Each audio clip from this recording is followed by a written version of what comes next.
Hello friends, today in this video I will show you how to enable dark mode on Windows 11.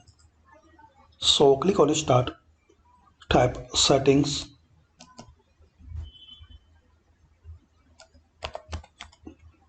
open settings. Now here guys you have to click on personalization.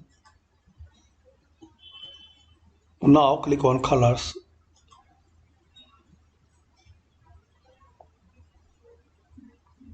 Now choose your mode. So click this drop down and select dark. Now minimize it. So as we can see now this system display and everything is in dark mode. And guys, in case you want to remove this dark and you want to disable, so in here select light.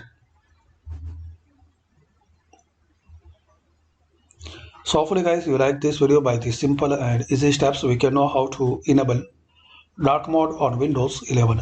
Thanks for watching. Please comment this video useful for you or not.